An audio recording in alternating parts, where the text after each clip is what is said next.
Nos quedamos preparados para estudiar la palabra juntos.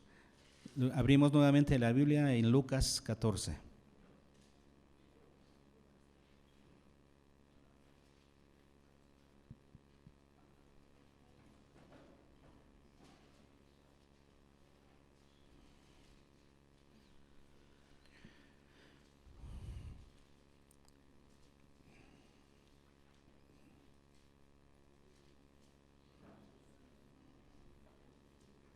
Lucas 14, ¿ya está? Y vamos a estar estudiando varios pasajes de este capítulo. Entonces nos vamos a ir, ¿les parece bien? Poco a poco, aprendiendo de lo que el Señor tiene para nosotros en esta ocasión. Vamos a posicionarnos en el contexto, ¿sí? 14, versículo 1 dice: aconteció en un día de reposo. Este es un asunto importante que debemos tomar en cuenta para cuando vayamos leyendo aquí versículos adelante. Este es un asunto importante, ¿sí? Que esto sucedió en un día de reposo, ¿sí? O sea, guárdenlo en su mente. Esto sucedió en un día de reposo. Y luego, ¿qué sucedió? Que habiendo entrado para comer en casa de un gobernante. Entonces, un gobernante lo invitó a comer. Cuando dice aquí un gobernante, ¿a qué se refiere? Una autoridad, sí, pero ¿de qué tipo? ¿Un alto mando? ¿Sí, verdad? Un miembro del Sanedrín, ¿verdad? Está hablando de autoridad judía. No estamos hablando aquí de una autoridad romana. Entonces, eso quiere decir que era un fariseo o un escriba. Y en este banquete, según leemos en el versículo 3, entonces Jesús habló a los intérpretes de la ley y a los fariseos. Entonces, fue uno de estos gobernantes, escriba o fariseo, el que lo invitó. Seguramente uno que era principal y que tenía muy buen dinero. Y a este banquete invitó a Jesús y a varios escribas y fariseos. Entonces, entre los convidados, repito, estaban fariseos y aquí dice intérpretes de la ley. ¿Quiénes eran los intérpretes de la ley? Ese es el título, escriba. Un escriba es un intérprete de la ley. Alguien que se dedica a estudiar la palabra y a enseñarla. Eran los escribas. Mayormente eran sacerdotes en aquel tiempo. Entonces, unos sacerdotes dedicados a estudiar la ley, a interpretarla y a enseñarla. Esos eran los escribas. Entonces, escriba igual a intérprete de la ley. Y también dice aquí unos fariseos. ¿Quiénes eran los fariseos? Los fariseos eran un grupo religioso de mucho poder en la época de Jesús. Un grupo que se formó durante el periodo intertestamentario, o sea, después de que se escribió Malaquías y antes de que empezara a predicar Juan el Bautista. Hubieron 400 años de silencio, se le llama, en donde no hubo profecía, pero donde sucedieron muchas cosas a nivel político dentro de Palestina. Es la época en la que Babilonia fue conquistada por Medo Persia y después los Medo Persas fueron conquistados por Grecia. Y mientras Grecia gobernaba el mundo antiguo, se dio este periodo intertestamentario. Los israelitas que vivían en Palestina estaban siendo influenciados por el helenismo, o sea, por la cultura griega. Y entonces se levantó este grupo de los fariseos para defender las costumbres de la ley, la enseñanza de la ley, o sea, para exigir que se enseñara y se obedeciera la ley. En un inicio, el grupo de los fariseos causó un despertar en su época, un despertar espiritual, y comenzó a adquirir mucha influencia y poder. Para la época de Jesús, los fariseos ya se habían corrompido justamente por el poder que tenían, y todo lo que les quedaba era la fama y el poder. Pero seguían siendo influyentes y poderosos. Entonces este mensaje de Jesús, estas enseñanzas que vamos a sacar el día de hoy, Jesús se las dijo ¿a quiénes? A los escribas y fariseos. Entonces no son para nosotros, diríamos, ¿no? ¿O sí? ¿Será? Hoy vamos a ver algunas actitudes farisaicas, actitudes que tenían los fariseos que Jesús atacó. ¿Por qué tenía que atacar Jesús estas conductas? Bueno, para demostrarles que ellos no estaban en la verdad. Porque si bien Jesús no vino para cambiar nuestra conducta, sino para salvarnos, después, una vez que nos ha salvado, viene su Espíritu Santo a vivir en nosotros y eso transforma nuestra conducta. Así es que la conducta es una evidencia de nuestra salvación, ¿no? Entonces la mala conducta, la mala actitud de los fariseos y escribas, por supuesto que es una evidencia de que ellos no estaban en la verdad. Entonces, todo aquel que está en la verdad de Cristo no puede tener actitudes de fariseo. Las actitudes que Jesús atacó aquí no deberían ser parte de nosotros, del reino de Dios. Ahora la pregunta es, ¿serán o no serán? Vamos a ver 4 actitudes farisaicas que Jesús atacó y pues para que no caigamos en ellas, ¿no? Pero antes de eso, vamos a analizar algunas características generales de los escribas y fariseos. Y los tenemos aquí en el mismo Evangelio de Lucas, ¿sí? Pero un poquito antes, déjame ver dónde están. En Lucas 11, Jesús tuvo una confrontación con ellos. Y vean lo que les dice: mas hay de vosotros fariseos, que diezmáis la menta y la ruda y toda hortaliza, y pasáis por alto la justicia y el amor de Dios. Esto os era necesario hacer sin dejar de hacer aquello. Eran cumplidores de los detalles externos de la ley, pero sin cambio de vida. Estamos viendo unas características de los fariseos, ¿eh? Si a alguno le cae el saco, ahí sí no es mi culpa, ¿eh? Entonces, cumplidores de los detalles externos de la ley, pero sin un cambio de vida. Versículo 43. Ay, otra vez un ay, ¿no? Todos estos casi están precedidos por ayes de lamento, ¿no? Ay de vosotros fariseos, que amáis las primeras sillas en las sinagogas y las salutaciones en las plazas. Les gustaba ser vistos por los hombres, les gustaba el protagonismo. Versículo 44. Ay de vosotros escribas y fariseos, hipócritas, que sois como sepulcros que no se ven, y los hombres que andan encima no lo saben. O sea, por fuera no saben cómo son de a de veras ustedes. Versículos 45 y 46, respondiendo uno de los intérpretes de la ley, le dijo: maestro, cuando dices esto también nos afrentas a nosotros. Y él le dijo: ay de vosotros también, intérpretes de la ley, escribas, ¿verdad? Porque cargáis a los hombres con cargas que no pueden llevar, pero vosotros ni aun con un dedo las tocáis. ¿Qué hacían? Exigían a otros lo que ellos no hacían. Estamos viendo características de los fariseos y escribas. Versículo 47. Ay de vosotros que edificáis los sepulcros de los profetas, a quienes mataron vuestros padres. Promulgaban ideales que ellos no perseguían. Versículo 52. Ay de vosotros intérpretes de la ley, porque habéis quitado la llave de la ciencia. Vosotros mismos no entrasteis, y a los que entraban se lo impedisteis. Entonces ni entran ni dejan entrar. Esas son las actitudes, las prácticas, las características de los escribas y fariseos. ¿Y cuál era la actitud de estos hacia Jesús?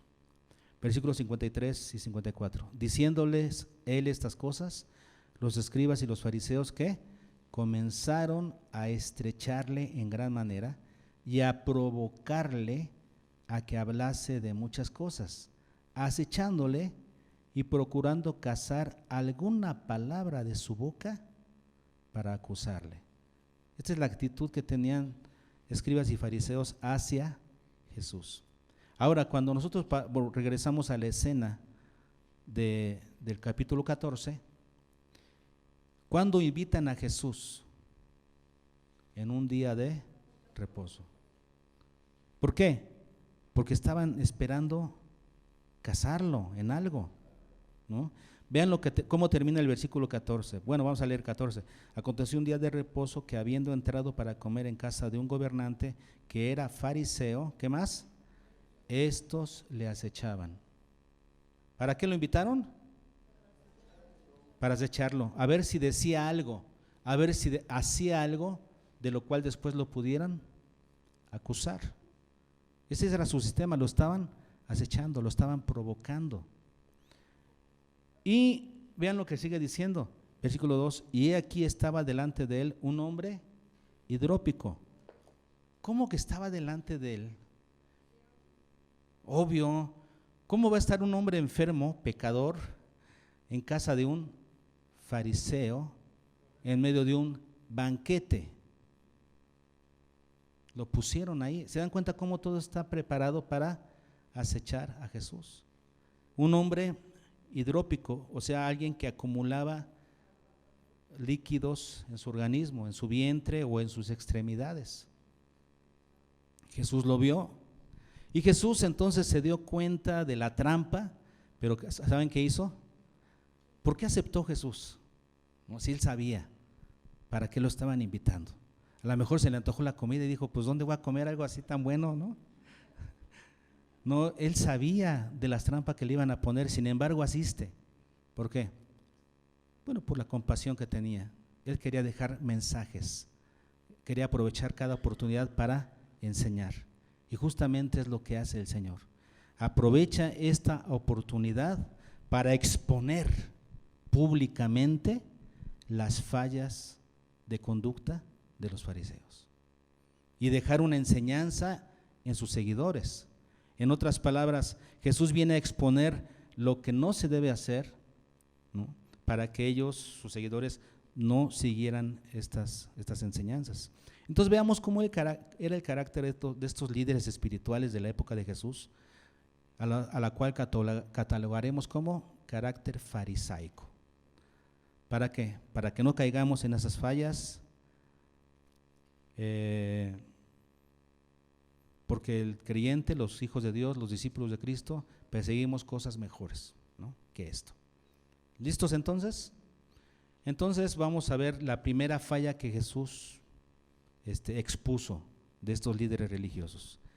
Versículo 3. Entonces Jesús habló a los intérpretes de la ley y a los fariseos diciendo: ¿es lícito sanar en el día de reposo? ¿Se dan cuenta cómo Jesús lee perfectamente la situación? Sabe perfectamente que esto es una prueba, que el hecho de que lo invitaran en día sábado y que apareciera enfrente de él un hombre enfermo no era una casualidad. Jesús sabía perfectamente lo que estos hombres querían hacer: acecharlo, provocarlo para que hiciera algo de lo cual ellos pudieran culparlo, sanar a un hombre en día sábado. Para los fariseos eso no era lícito. ¿Cómo de que no? Pues qué trabajo qué tanto trabajo le costaba a Jesús sanar a alguien. ¿Es porque derrochaba tanto poder o qué? ¿Por qué estaban en contra de que Jesús sanara en sábado? Ahora Jesús sanó una ocasión a un cojo, ¿no? Y le dijo: recoge tu cama, ¿no? Y el hombre pues cargó su cama y ya lo estaban acusando: ¿por qué cargas en día de reposo? Pues es que el que me sanó me dijo que me llevara a mi cama, ¿no? Bueno, ahí dirías, ok, según en la ley de Moisés y en la interpretación que estos hombres hacían de la ley, no se tenía que cargar en día de reposo. Pero ¿en qué les molestaba que Jesús sanara en día de reposo? Pero ese era un concepto humano, religioso, y ellos estaban dispuestos a aprovechar esa situación. Estaban esperando que Jesús sanara, y por eso Jesús interpreta perfectamente el momento y les dice: a ver, díganme, ¿es lícito, es correcto sanar en día de reposo? ¿Qué respondieron? Dice ahí la escritura: mas ellos callaron. A ver qué hace. quedaron callados. Entonces, ¿qué hace Jesús? Tomándole, le sanó y los despidió. Tomándole, lo sanó y lo despidió. Rápido el asunto, no se queda mucho tiempo aquí dando detalles. Lo tomó, lo sanó, lo despidió. Y entonces, lo que más nos importa en este momento, cómo Jesús expone a estos religiosos. Y dirigiéndose a ellos dijo, pudo haberse quedado la cosa ahí, ¿no? No, pero Jesús tenía que dar una enseñanza. Les dijo, ¿quién de vosotros, quién de ustedes, les está haciendo una pregunta directa a ellos? ¿Quién de ustedes, si su asno o su buey cae en algún pozo, no lo sacará? ¿Cómo? Inmediatamente. ¿O te vas a esperar a que acabe el día de reposo para sacarlo? Se muere y pierdes dinero. ¿Estás dispuesto a perder dinero por tus conceptos religiosos? No, tú vas a sacar y con todo el trabajo que te cueste, vas a llamar a otras personas a que te ayuden y vas a sacar a ese animal del pozo. ¿No? Vean la confrontación. ¿Quién de vosotros, si su asno o su buey cae en algún pozo, no lo sacará inmediatamente, aunque sea en día de reposo? Y no le podían replicar estas cosas. Bueno, se quedaron callados. ¿De qué los estaba acusando Jesús? ¿De darle más valor a sus animales? Sí, porque representaban dinero. ¿Qué estaba acusando Jesús en este caso entonces? La avaricia. La avaricia que ciega el corazón. La avaricia se define como el amor a las cosas materiales. El amor a las cosas materiales, entonces, te hace que no veas el valor de otras cosas. Por ejemplo, Esaú, por un plato de lentejas, algo material, ¿qué hizo? Menospreció una cosa que no se podía ver, su primogenitura. Una cosa espiritual que no se podía ver, él no le dio el valor debido. ¿Por qué? Por algo material. Eso es avaricia. El amor a lo material. Estos fariseos le tenían más amor a un asno o a un buey porque era dinero. ¿Representaba qué? Dinero. Que a una persona que estaba enferma. La avaricia. Y la avaricia, eso quiere decir el amor que le tienes a las cosas materiales no te deja ver el amor que deberías de tenerle a las cosas espirituales. Y Jesucristo lo dijo, ¿no? En el Sermón del Monte. Dijo, no os hagáis tesoros en la tierra. Háganse tesoros en el cielo. Se refería justamente a esto. Cuando Jesús le habla a sus discípulos y les dice, no se afanen por el día de mañana, qué comerán, qué vestirán. Jesús sabía de lo que hablaba. El hombre se afana por obtener recursos para vestir y comer. Y ese afán que podemos catalogar como avaricia, porque es enfoque en lo material, ese afán no deja ver lo espiritual. Nosotros debemos dedicarnos más a lo espiritual. Y Jesús lo dijo, mas buscad primeramente el reino de Dios y su justicia, y todas estas cosas os serán añadidas. ¿Por qué te afanas por lo material? ¿Por qué tu enfoque es lo material? Eso es ¿qué? Avaricia. Y la avaricia no te deja ver lo que verdaderamente es valioso para Dios, lo espiritual. O las personas, porque las personas también son valiosas. Y en este caso Jesús vio lo valioso que era sanar a uno de esta enfermedad. Entonces, Jesús expone la avaricia de los fariseos. ¿Algunos de nosotros manifestará avaricia?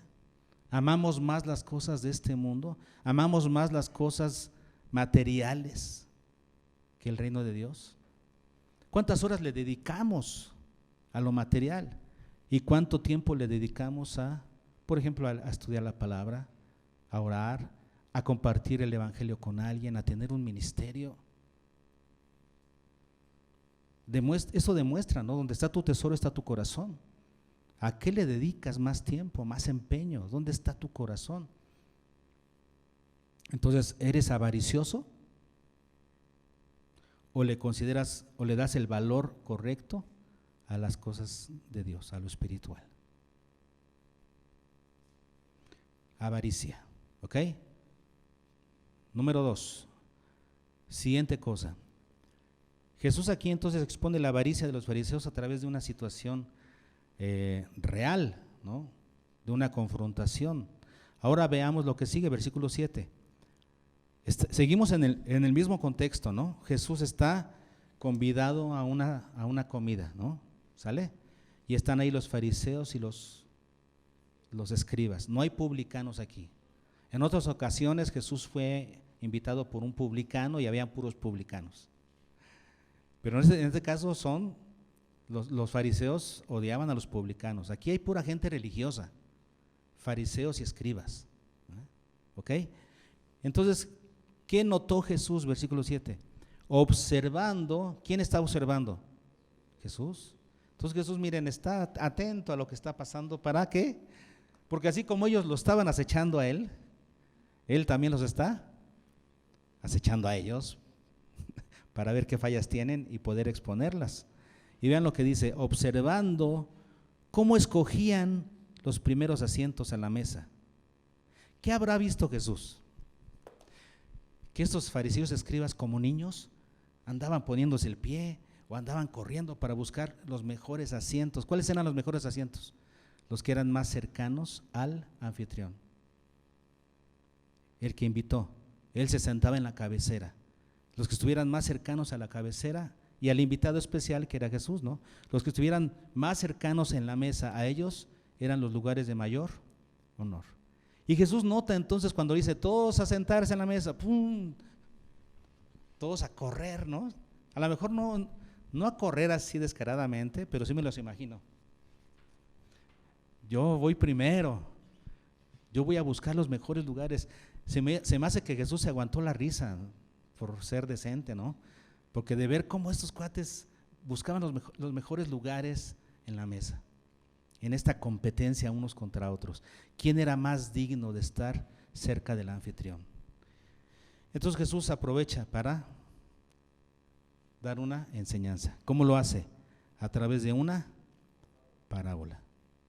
A través de una parábola. ¿Qué es una parábola? Una analogía con una lección espiritual al final. Así lo tenemos que entender, ¿sí? Entonces Jesús habla de un asunto hipotético, aunque aquí parece realidad, pero esta es una parábola. Está hablando de un asunto hipotético para después dar una lección espiritual. ¿Cuál es la lección que quiere dar? Ahorita vamos a verlo. Entonces, ¿cuál fue la parábola? Cuando fueres convidado por alguno a bodas, porque en este caso no era una boda, por eso la parábola los posiciona en una boda. No te sientes en el primer lugar. ¿El primer lugar cuál es? El lugar de mayor honor. No sea que otro más distinguido que tú esté convidado por él. En otras palabras, no es que sea una persona mejor que tú o mayor que tú, pero según lo considere el anfitrión, ¿no? Él es el que considera o a quien considera de mayor honor. Aquí es de acuerdo a quién, al anfitrión, aquí lo está diciendo. El que determina los lugares en la mesa es el anfitrión. Entonces, el que invitó a la boda, él es el que puede determinar quién es más distinguido a otro, ¿no? Entonces, si tú buscas el mejor lugar y viene alguien que es más distinguido que tú según tu convidado, ¿ok? Y entonces, ¿qué sucede? Y viniendo el que te convidó a ti y a él, te diga, da lugar a este lugar no te toca, dale lugar a este otro. Y entonces vean lo que sigue diciendo, y entonces comiences con vergüenza a ocupar ¿qué? El último lugar. Ah, caray, entonces ¿no se recorren todos? Si este no es tu lugar, entonces, todos recórranse a un lugar, por favor. No, no, no. Si tú decidiste ponerte en un lugar que no te correspondía, te van a quitar de ese. ¿Y a dónde vas? Al último. Es como cuando dicen a la cola, a la cola. Te sales de la cola, te vas a la cola. Sí, no dice aquí, y todo mundo se recorre un lugar para. No, ¿verdad? Si fue sacado de la fila, ¿a dónde se va? Al último. Y es humillado.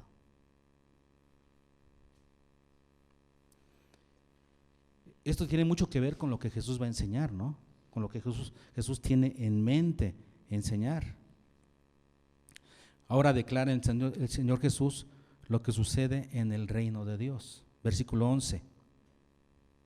Bueno, en el 10 Jesús recomienda todo lo contrario, ¿no? Por supuesto. Mas cuando fueres convidado, ve y siéntate en el último lugar, para que cuando venga el que te convidó te diga, amigo, sube más arriba.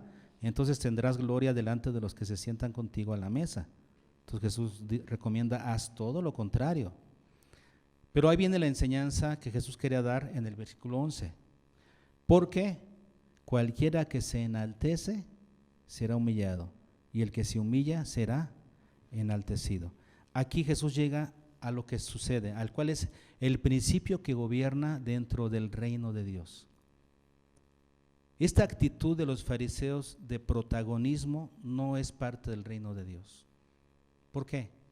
Porque una persona no debe buscar protagonismo. Ahora, si Dios te hace protagonista, esa es otra cosa. Porque hacia los ojos de Dios, Él quiere que tú seas protagonista, te va a poner en un lugar de protagonismo. Por ejemplo, una persona no puede llegar a una película diciendo, yo voy a ser el protagonista. No, espérate, eso lo dice el director.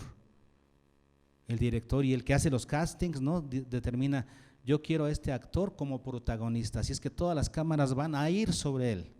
Él es el protagonista. ¿Quién lo determina? ¿El actor? No, lo determina el director. Nosotros no somos llamados a buscar protagonismo, sino a hacer nuestro mejor trabajo en el reino de Dios. Y Dios es el que determina quién va a ser protagónico en qué.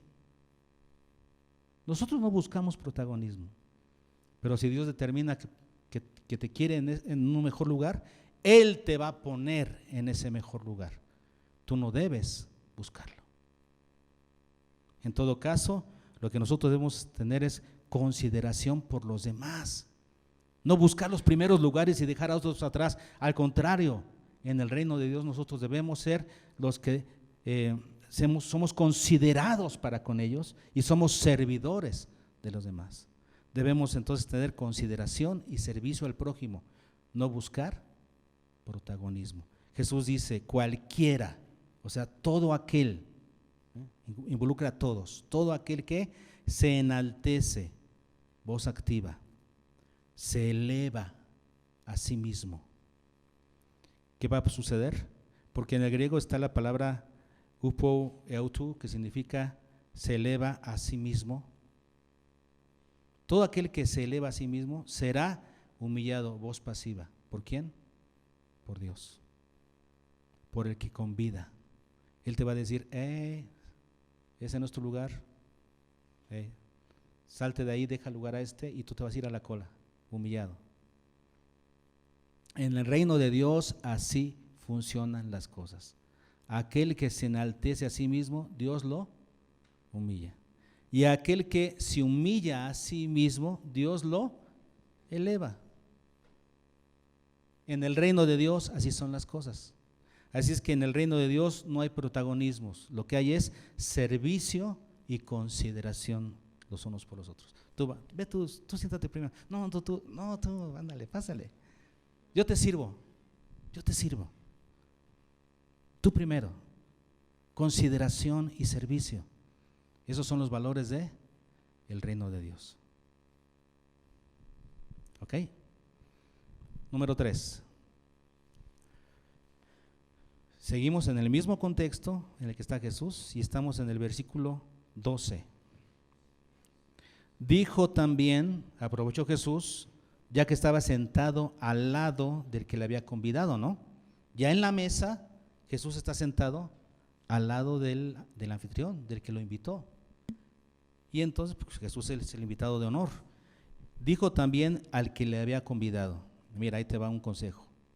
Cuando hagas comida o cena, no llames ni a tus amigos, ni a tus hermanos, ni a tus parientes, ni a vecinos ¿qué? Ricos. ¿Por qué no? ¿Cuál es la razón? ¿Cuál es el pensamiento aquí? Vean el razonamiento de Jesús, porque a continuación lo va a explicar. Y no está prohibiendo que invites a comer a tus familiares o a tus amigos, no lo puedes hacer. Pero vean el razonamiento de Jesús, lo que le está diciendo a este hombre. No sea que ellos a su vez te vuelvan a convidar y seas recompensado. ¿Cuál va a ser su recompensa? Pues que lo inviten a él también. Entonces cuando tú invitas a un familiar, ese familiar que es, te puede invitar a ti. Cuando tú invitas a un hombre rico, el hombre rico te va a invitar y hasta con algo más lujoso. ¿Y cuál es el problema? Aquí dice, no sea que te inviten y tengas tu recompensa. Es el mismo sentido que en el Sermón del Monte, cuando Jesús le dice a sus discípulos, cuando ores, ¿ya? Hazlo en lo secreto, ¿no? Porque los que lo hacen en público, en las calles, en las banquetas, dice, ya tienen su recompensa. ¿Cuál es su recompensa? Ser admirados por los hombres. Y en todas las cosas, las ocasiones en las que Jesús relata esto, ¿no? Acerca de la oración, del ayuno, de dar limosna, siempre el punto es, no lo hagas para ser vistos de los hombres, porque los que lo hacen para ser vistos de los hombres ya tienen su recompensa. O sea, no esperen más. Su recompensa es el aplauso de los hombres. No esperen más. Es el mismo sentido en el que se usa aquí, ¿no? No sea que si tú invitas a alguien así que te puede luego invitar a ti, ya seas recompensado. No esperes más. Ahora, ¿quieres una mayor recompensa? Invita a alguien que no te pueda invitar a ti. Así funciona en el reino de Dios. Porque si quieres recompensa terrenal, invita a los que te pueden invitar y vas a tener tu recompensa. ¿Quieres algo más? ¿Quieres un premio mayor y que sobrepasa a los premios terrenales? Ahí te va. ¿Y qué dice Jesús? Mas cuando hagas banquete, llama a los, fíjense, pobres, mancos, cojos, ciegos. ¿De qué está hablando aquí? Desde que comienzan con pobres, gente que no te puede regresar la invitación. Y los demás tiene que ver con personas que tienen limitaciones igual, que los hace necesitados, más que ellos poder dar, los hacen gente necesitada. Y luego vean lo que dice el versículo 14. ¿Serás qué? Bienaventurado. Si tú invitas a gente que no te puede recompensar, ¿serás qué? Bienaventurado, más feliz. Y vean lo que sigue. ¿Por qué? ¿Por qué serás más feliz? Porque ellos no te pueden recompensar. Ok. Pero te será recompensado en la resurrección de los justos. ¿Cuándo es la resurrección de los justos? Cuando venga el Señor en el tribunal de Cristo. En el tribunal de Cristo, donde cada quien recibirá conforme a lo que haya hecho. ¿Quieres una mayor recompensa?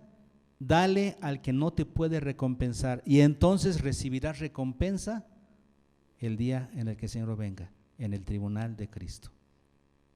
Ahí recibirás esa recompensa, donde el Señor le dirá: benditos de mi Padre, porque tuve hambre, me diste de comer, tuve sed, me diste de beber, estuve enfermo y me visitaste, estuve en la cárcel y fuiste a mí. A personas que no te lo pueden regresar. Esa recompensa la da el Señor, ¿dónde? En los cielos. Así es que los fariseos invitaban por interés. Ellos siempre tenían un interés: invito para que me den, porque si invierto luego recibiré. En el reino de Dios no es así. Nosotros damos desinteresadamente, porque sabemos que nuestra recompensa es celestial. cuando estemos con el Señor. Nosotros damos desinteresadamente. Es que no seas interesado, ¿no? Que tus acciones sean desinteresadas. Dale al que no te pueda recompensar.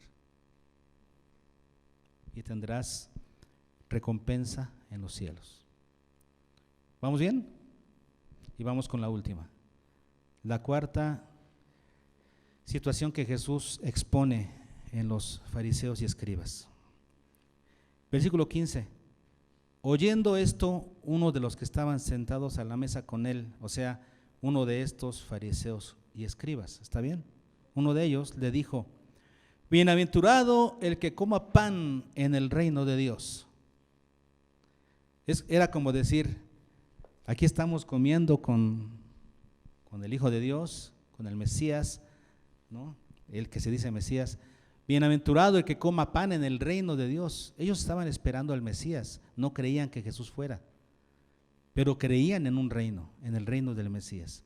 Y ellos decían: bienaventurados los que coman pan en el reino de Dios. Ellos ya se estaban contando.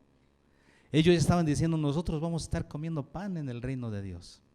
¿Quién más sino nosotros? La crema innata de la religión judía, escribas y fariseos. ¿Quién más sino nosotros, los que vamos a estar comiendo pan en el reino de Dios con el Mesías? Entonces Jesús aprovecha esto para exponer otra deficiencia de carácter en los fariseos y escribas. Entonces Jesús le dijo: un hombre hizo una gran cena y convidó a muchos. Jesús está dando otra parábola. Entonces convidó a muchos, ¿ok? Un hombre hizo una gran cena y convidó. ¿Quién es este hombre que hizo una gran cena y que convidó? En esta parábola es el Padre, ¿verdad? A la hora de la cena envió a su siervo a decir a los convidados: venid, que ya todo está preparado. ¿Quién es este siervo que les dice: venid, que está todo preparado? Jesús, que vino a decir: yo soy el Cristo, crean en mí, yo soy el Cristo. El día señalado llegó. Cuando Jesús estaba leyendo la ley ahí en Nazaret, les dijo esta palabra, ¿se acuerdan? De Isaías, que el día, ¿cómo se llama? Que hablaba del día de jubileo, y dice: esta palabra hoy se cumple delante de vuestros ojos. Yo soy el Mesías. ¿Le creyeron? Y entonces sigue diciendo: entonces envió a su siervo a decir a los convidados: venid, que ya todo está preparado. Versículo 18. Y todos a una comenzaron a excusarse. El primero dijo: he comprado una hacienda y necesito ir a verla, te ruego que me excuses. O sea, ya tenías la invitación meses atrás. Era para que hubieras apartado la fecha y hacer la cita para la compraventa en otro momento. No te importa, ¿no? No te importa. ¿Quién más? Otro dijo: he comprado 5 yuntas de bueyes y voy a probarlos, te ruego que me excuses. Igual.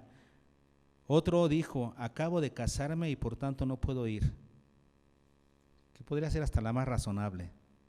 Pero pues oye, si tenías la invitación tanto tiempo atrás. Vuelto el siervo, hizo saber estas cosas a su señor. Entonces, enojado el padre de familia, dijo a su siervo: ve por las plazas y las calles de la ciudad, no salgas de la ciudad, las plazas y las calles de la ciudad. O sea, ¿a quién? A los mismos judíos. Y trae acá fíjense otra vez el listado: a los pobres, los mansos, los cojos y los ciegos.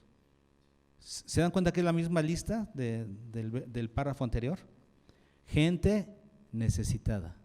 Estos no necesitaron, no le pusieron importancia al reino de Dios, pusieron excusas para no venir a la comida. al banquete. Les pareció poco, sin importancia, como la actitud del gobernante que escuchó a Pablo. ¿Quién era? Que le dijo: por poco me persuades a ser cristiano. Agripa. Esas palabras, por poco, significa: con tan poquito me quieres convencer para ser cristiano. Menospreció el evangelio, no puede ser salvo. Nadie que menosprecie el evangelio puede ser salvo. Y estas personas habían menospreciado a Jesús. Entonces, ¿qué sucede? Ve por las calles y por las plazas de la misma ciudad y trae a los que verdaderamente necesitan, a los que sí son necesitados, a los que sí necesitan médico. Ve por ellos. Y fue. Y dijo el siervo: Señor, se ha hecho como mandaste, y aún hay lugar en tu casa, aún hay lugar. Dijo el Señor al siervo: ve por los caminos y por los vallados. Ah, caray, ya no es dentro de la ciudad, ahora es afuera de la ciudad. O sea, ¿a quién? A los gentiles. A los gentiles, porque el evangelio primero llegó a ¿quiénes? A los judíos, pero después se abrió a los gentiles. Ve por los vallados, y dice: y fuérzalos a entrar. Bueno, no malentendamos esas palabras, no significa tráelos haciéndoles aunque no quieran, no se trata de eso, porque si alguien no quiere, no, esta palabra fuérzalos es la palabra anakazo, que significa poner contrición en la persona a través de la persuasión. O sea, persuádelos y que su corazón se constriña, como cuando Pedro estaba predicando y dice que su corazón se constriñó y le dijeron: Pedro, ¿qué tenemos que hacer para ser salvos? ¿Qué tenemos que hacer? Es lo que a través de la persuasión de la palabra se logra en la gente. Entonces no es como fórzalos llevas a la fuerza, no somos como en la época en la que los católicos invadieron Tenochtitlan y a la fuerza quisieron imponer la religión. No se trata de eso. El cristianismo no se impone a la fuerza. Es a través de, ¿qué? De la persuasión que logras que el corazón se constriña y quiera el reino de Dios. De eso estaba diciendo el Padre. Entonces le dijo: fórzalos a entrar. O sea, persuádelos a que vengan. Y vean lo que sigue diciendo: para que se llene mi casa. Para que se llene mi casa. ¿A qué le suena esto? Una medida que Dios tiene, un tiempo en el que Dios va a determinar hasta aquí, que entre la plenitud de los gentiles. ¿Cuál es la plenitud de los gentiles? Los que hayan de ser salvos. Cuando Dios determine, hasta aquí es el tiempo, hasta que se llene mi casa. Qué parábola tan preciosa, ¿no? Que nos habla acerca de cómo el Señor nos busca a los que lo necesitan, judíos, y busca a los que son persuadidos a venir a su cena. Aquí estamos nosotros, que fuimos persuadidos por el evangelio para entrar a la casa del Señor, y la casa se sigue llenando. Pero los fariseos no sabían algo. Vean lo que sigue: porque os digo que ninguno de aquellos hombres que fueron convidados primero gustará mi cena. Ustedes creían que iban a estar fariseos y escribas. Ustedes no quisieron entrar. No quisieron entrar porque yo vine y no creyeron en mí. Ustedes son esos de la parábola que pusieron excusas y pretextos y no quisieron entrar. Ustedes son esos. No entrarán a mi cena. Qué trancazo les dio Jesús a estos, que tenían expectativas falsas. ¿Cuál es una característica que Jesús está viendo aquí en ellos? Creen algo que no son, creen algo que no tienen. ¿De dónde encuentran esa falsedad para creer que son algo que no son? ¿En qué mentira están viviendo que creen tener algo que realmente no tienen? Qué falsedad tan grande. Los hijos de Dios, hermanos, tenemos fe certera por la palabra. ¿Creemos que somos salvos? Sí, pero no es una expectativa falsa. Es lo que dice la palabra. Si realmente has creído. Hay personas como fariseos que tienen todas las señales en contra y siguen creyendo que están bien delante de Dios. Tienes todas las señales en contra. No digas que eres algo que no eres.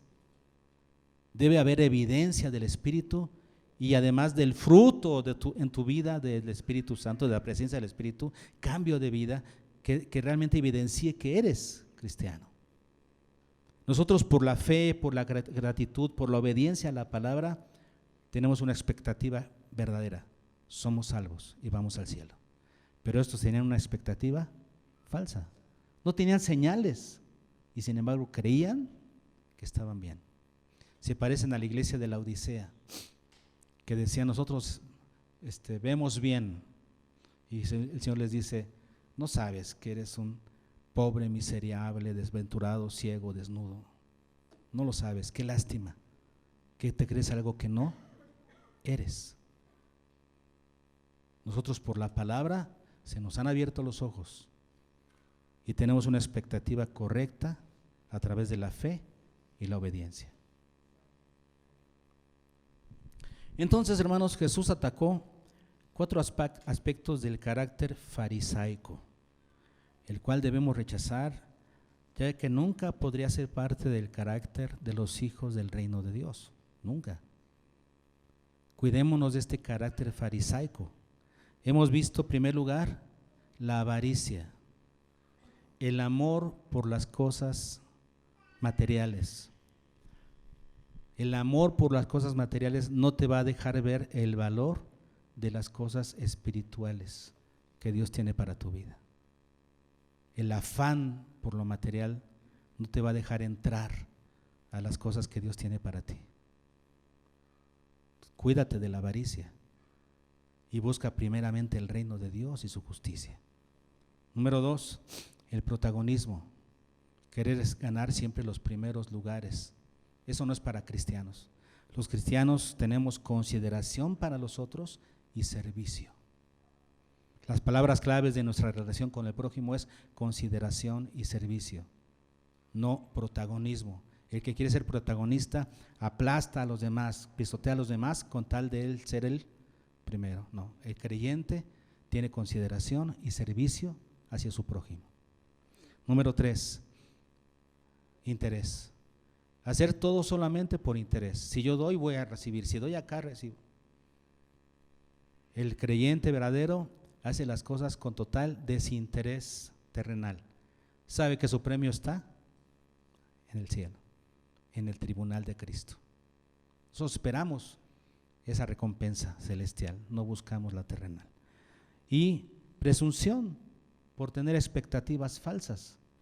Creer que vas a recibir algo que no, que eres alguien que realmente no eres. Si todas las señales bíblicas te dicen que no eres, cuidado. Nosotros entonces por la fe a la palabra y la obediencia a la palabra tenemos expectativas reales de lo que Dios nos va a dar y pide de nosotros. ¿Estamos bien? Entonces cuidado con estas actitudes farisaicas, no seamos como ellos y busquemos las virtudes que Dios levanta en su reino,